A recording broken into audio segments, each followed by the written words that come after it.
Start. Hi guys, welcome to incredible study. Myself Vikas Kumar.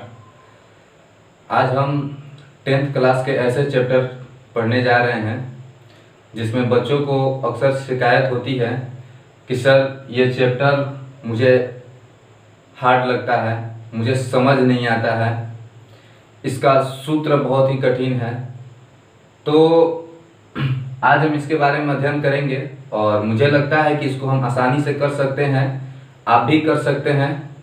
और आप इस वीडियो को लास्ट तक देखें।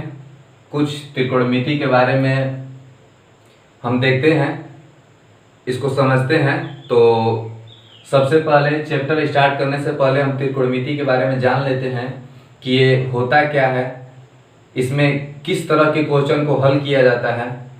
तो ये सब चीज़ों को हम इसमें देख लेते हैं। चलिए देखते हैं। ये जो होता है ट्रिगोनोमेट्री, जिसका हिंदी होता है त्रिकोणमिति, इसमें ग्रीक वर्ड से ये 3 को लिया गया है। जैसे एक होता है ट्राई, सेकेंड होता है गोनो और तीसरा होता है मेट्री। ट्राई का मतलब होता है 3 और गोनो का मतलब होता है साइड्स और मेट्री का मतलब होता है मेजर। 3 मतलब 3, साइड्स मतलब भुजा और मेजर मतलब मापना। इसमें हम क्या करते हैं कि 3 भुजाओं को मापते हैं।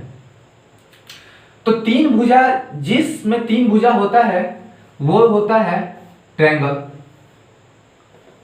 अब बात करें कि जो ट्रायंगल होता है इसमें 3 भुजा होता है और ट्रायंगल के कई प्रकार होता है। तो इसमें किस ट्रायंगल के बारे में हम अध्ययन करेंगे? तो इसमें हम राइट एंगल के बारे में अध्ययन करेंगे।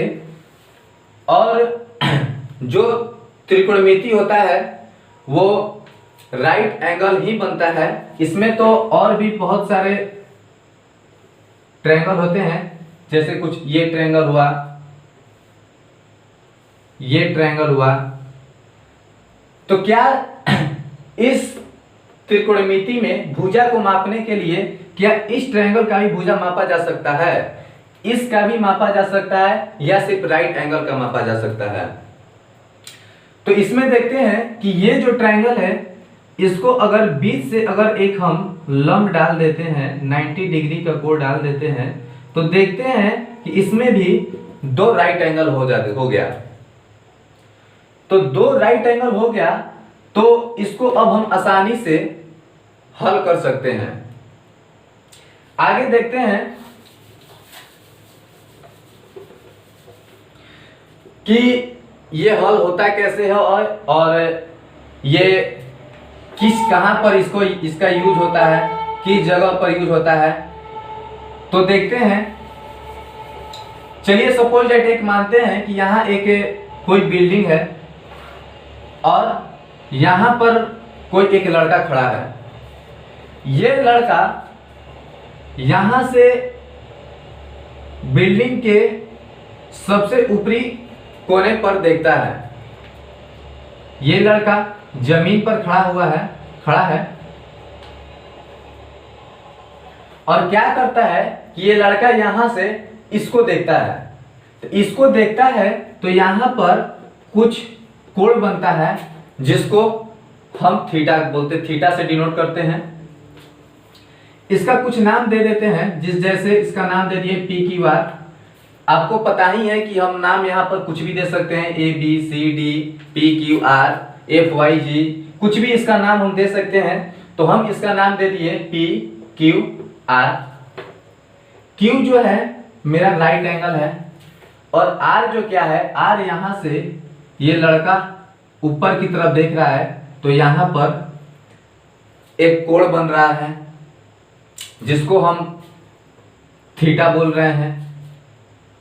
अब होता यह है कि लड़का जिस जगह को देखता है, सामने की तरफ जिस बिल्डिंग को देखता है वो मेरा होता है परपेंडिकुलर, जिसका हिंदी नेम होता है लंब और इसको पी से डिनोट करते हैं। लड़का जिस जगह पर खड़ा है, ये बिल्डिंग जिस जगह पर बना है, वो जो चीज होता है वो आधार होता है, जिसको इंग्लिश में हम बेस कहते हैं। इसको बी से डिनोट करते हैं। बाकी जो बच गया वो होता है कण,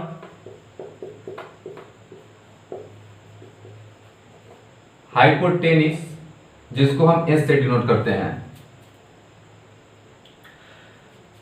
अब बात यह है कि जो ये परपेंडिकुलर है और आधार है, ये आपस में बदल सकता है। कब बदलेगा? तो ये बिल्डिंग है और बिल्डिंग से यहां लड़का ना खड़ा होकर यहां खड़ा है और यहां से ये नीचे की तरफ देखता है। जब नीचे की तरफ देखता है तो ये सामने की जो भुजा होती है ये मेरा लंब हो जाता है।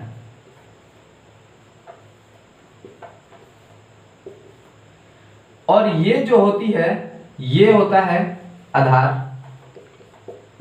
और एक बात हमेशा याद रखिए कि लंब और आधार बदल सकता है, लेकिन कण कभी नहीं बदलता है।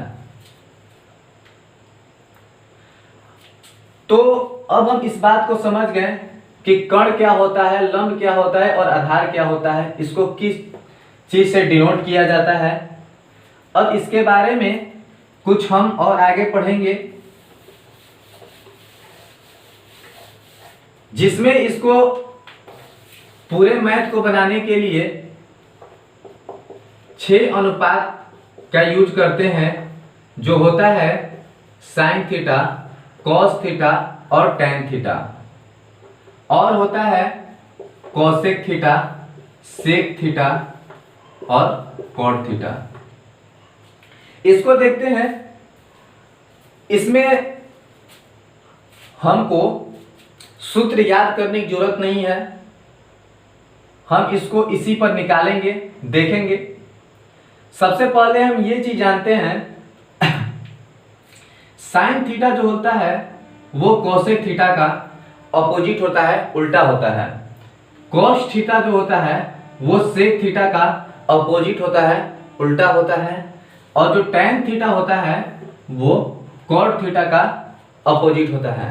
अब बात यहां पर यह है कि साइन थीटा का जो सूत्र होगा उसको अगर पलट देते हैं तो कोसेक थीटा का सूत्र हो जाएगा। कोसेक थीटा का जो सूत्र होगा उसको पलट देते हैं तो साइन थीटा का सूत्र होगा। कॉस थीटा का जो सूत्र होगा उसको अगर हम पलट देते हैं तो कोसेक थीटा का सूत्र, सेक थीटा का सूत्र होगा। और टैन थीटा का जो सूत्र होता है अगर उसको पलट देंगे तो कॉट थीटा का सूत्र होगा। अब इसमें देखते हैं कि साइन थीटा का सूत्र होता क्या है। तो साइन थीटा का सूत्र होता है लंब और बटे कण। कॉस थीटा का सूत्र होता है आधार बटे कण। और टैन थीटा का सूत्र होता है लंब बटे आधार। गाइस हम इसको बताए हैं कि साइन थीटा का जो उल्टा होता है वो होता है कोसेक थीटा, वो होता है कोसेक थीटा। मतलब साइन थीटा का जो सूत्र होता है उसको अगर पलट दें तो वो कोसेक थीटा का सूत्र हो जाएगा। यानी साइन थीटा का सूत्र होता है लंब बटे कण, तो कोसेक थीटा का सूत्र हो जाएगा कण बटे लंब। कॉस थीटा का सूत्र होता है आधार बटे कण, तो इसको पलट देंगे तो हो जाएगा सेक थीटा का सूत्र, यानी कण बटे आधार। और टैन थीटा का अपोजिट होता है कॉट थीटा। टैन थीटा का सूत्र होता है लंब बटे कण, तो कॉट थीटा का सूत्र हो जाएगा आधार बटे लंब। तो यहां पर 6 सूत्र है जो हमेशा क्वेश्चन जब हम हल करेंगे तो इस सूत्र का जरूरत पड़ेगा। आप इसको स्क्रीनशॉट ले सकते हैं। उसके बाद नेक्स्ट चलते हैं, आगे देखते हैं।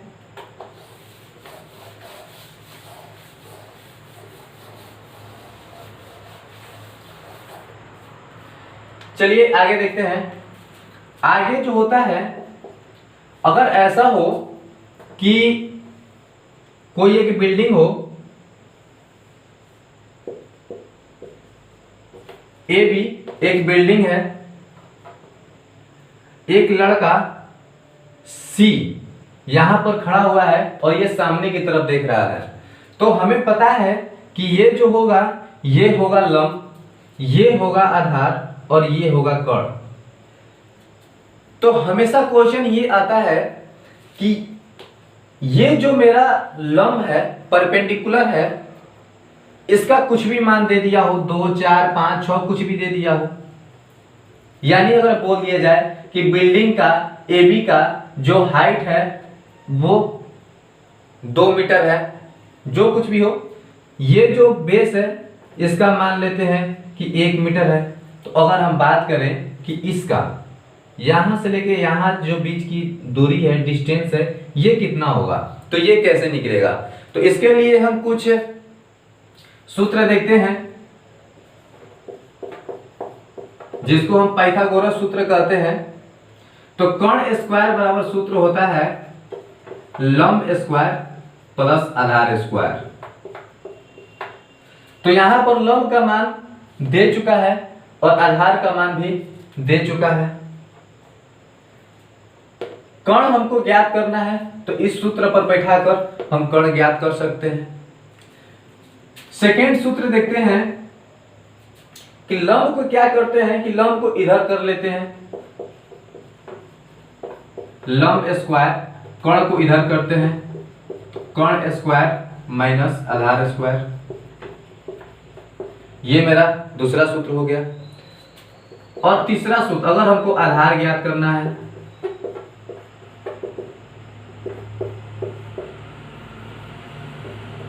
तो क्या हो जाएगा, कर्ण स्क्वायर माइनस लंब स्क्वायर, ये हो जाएगा। आप इसको भी चाहे तो स्क्रीनशॉट ले सकते हैं।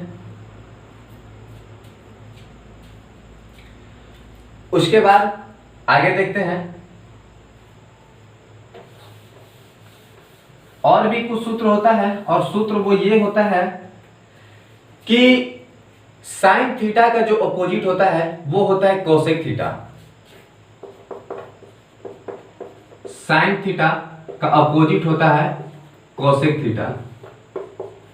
यानी यहां से एक सूत्र बन सकता है sine theta into cos theta equal to 1, यानी sine theta into cosec theta बराबर सूत्र 1 होता है। इसी को अगर हम सूत्र और निकालें तो साइन थीटा बराबर 1, और ये जो कॉस थीटा है ये मेरा गुणा में है, इधर आएगा तो हो जाएगा डिवाइड में। मतलब इससे एक और सूत्र हो गया साइन थीटा बराबर 1 बाई कोसेक थीटा। सेकेंड में करते हैं कि इसमें जो कॉस थीटा को उधर किए थे, अब साइन थीटा को उधर करेंगे तो हो जाएगा कोसेक थीटा बराबर 1 by sine theta. Second opposite word जो होता है वो होता है cos theta into sec theta बराबर 1। इसको भी उसी तरह करते हैं, कॉस थीटा बराबर 1, सेक थीटा ये जो है गुणा में है, इधर आएगा तो डिवाइड में हो जाएगा सेकेंड सूत्र। और थर्ड सूत्र भी वही होगा, सेक थीटा को इधर ही रखते हैं और बराबर 1, ये जो है ये जो कॉस थीटा है इसको इधर करते हैं, यानी ये भी एक सूत्र हो गया। यानी 1 2 3 4 5 6, इससे भी मेरा 6 सूत्र निकल गया। आप इसको भी स्क्रीनशॉट ले सकते हैं। उसके बाद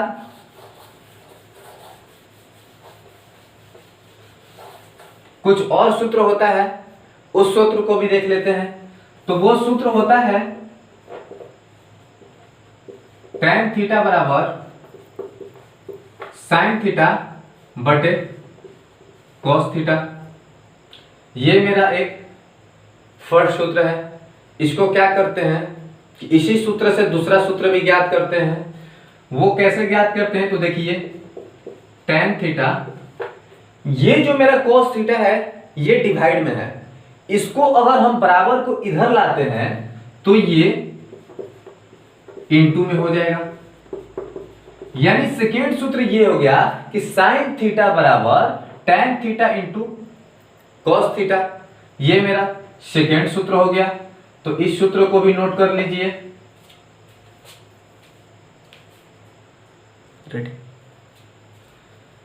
अब इस सूत्र को गौर से देखिए, इसको याद कीजिए। आप स्क्रीनशॉट ले सकते हैं। पता है अक्सर बच्चों को ये शिकायत होती है कि त्रिकोणमिति बहुत ही हार्ड है, मुझे समझ नहीं आती है। इसका जो मुख्य कारण है वो यही है कि लोग फॉर्मूला को याद नहीं कर पाते हैं। लोगों को फॉर्मूला याद नहीं होता है, जिसके कारण मैथ बन नहीं पाता है। और त्रिकोणमिति ऐसा चैप्टर है कि हर जगह पर फॉर्मूला का ही प्रयोग किया जाता है। इस सारे सूत्र को हम अगले वीडियो में प्रूफ करने वाले हैं। उसके बाद अगर हम बात करें साइन थीटा की, साइन थीटा बराबर जो सूत्र होता है कॉस थीटा बटे कॉट थीटा। यही सूत्र क्यों होता है और इस सूत्र का प्रयोग होता कब कहां कहां है? साइन थीटा का तो बहुत सारे सूत्र होते हैं, तो किस सूत्र को कहां पर हमको प्रयोग करना है, ये सारे चीज को हम अगले वीडियो में डिस्कस करेंगे। जैसे कुछ अगर सूत्र लेते हैं, जैसे sine theta equal to cosec theta बराबर 1। ये sine theta equal to cosec theta बराबर 1 ही क्यों होता है? ये सारे सूत्र को हम अगले वीडियो में डिस्कस करेंगे, प्रूफ करेंगे और इसको हम कोशिश करेंगे कि अगले वीडियो में आपको ये सारे चीज याद कराया जाए और आप भी इसको याद करें। अगर आप मेरे चैनल पे नए हैं तो आप हमारे साथ जुड़े रहिए। आप इसको लाइक कीजिए, कमेंट कीजिए, सब्सक्राइब कीजिए और अपने दोस्तों के साथ इसको शेयर कीजिए, ताकि वो भी आपकी तरह वो भी सीख पाए, वो भी जान पाए। Thank you.